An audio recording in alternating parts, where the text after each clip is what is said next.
তৃণমূল আজ ভোট পরবর্তী সন্ত্রাস নিয়ে খুব উদ্বিগ্ন, খুব ভালো কথা, গণতান্ত্রিক কথা, এবং সেই উদ্বেগের আমরা শরিক, আমরা সমর্থন করি। একটা ঘটনাও ঘটা উচিত নয়।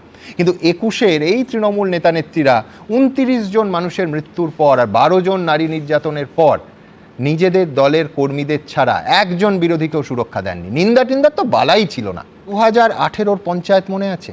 একটার পর একটা ভোটের আগে মনোনয়নপত্র জমা দেওয়ায় মারধর বাধা দেওয়া থেকে শুরু করে তারপরে তৃণমূলও পরে স্বীকার করেছে মারাত্মক ঘটনা ঘটেছিল 2018-র পঞ্চায়েতে।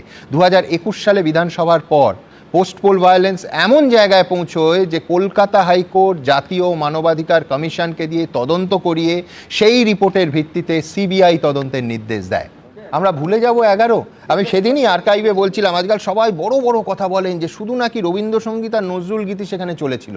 আমার আর্কাইভ সাক্ষী দিচ্ছে একটার পর একটা অনুষ্ঠান আমাদের করতে হচ্ছিল। 2011-এ বামফ্রন্ট সরকারের পতনের পর মুখ্যমন্ত্রী মমতা বন্দ্যোপাধ্যায় যখন তৃণমূল সরকার তৈরি করেছিলেন, আর এই মুহূর্তে পর্দায় আপনারা ছবি দেখতে পাচ্ছেন, আমি জাস্ট দেখতে পাচ্ছি সেই সব ঘটনা। দুর্গাপুর, দাঁতপুর, গোঘাট সহ বিভিন্ন জায়গায় সিপিএমের নেতাকর্মীরা আক্রান্ত হয়েছেন। 2011-র 14ই মে থেকে 31শে জুলাই অবধি, সংখ্যাটা লক্ষ্য করুন, তারিখটা 2011-র 14ই মে থেকে 31শে জুলাই, 1.5 মাসে অন্তত 30 জন বামপন্থী নেতা কর্মী সমর্থক খুন হন।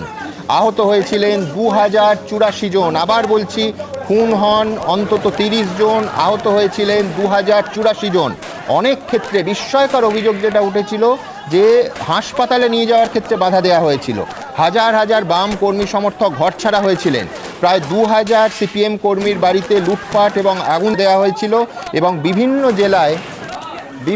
জেলায় সিপিএমের 821টা পার্টি অফিস লুট এবং দখল করা হয়েছিল। এটা হচ্ছে শুধু ওই বদলা নয় বদল। এবং ওই রবীন্দ্রসঙ্গীত চালার পর মমতা বন্দ্যোপাধ্যায় সিপিএমের কোনো কথা বললে উত্তর দিতেন যে ক্ষমতায় এসেছি সবে 10 বছর, লিউকোপ্লাস লাগানোর পরামর্শ দিতেন প্রত্যেক মঞ্চে, আমার নেওয়া প্রত্যেকটা সাক্ষাৎকারে। একটু মনে করিয়ে দিই, 10, অর্থাৎ 10 বছরের মধ্যে বিরোধীরা কোনো কথা বলতে পারবেন। এই ছিল এই রাজ্যের গণতান্ত্রিক পরিসর।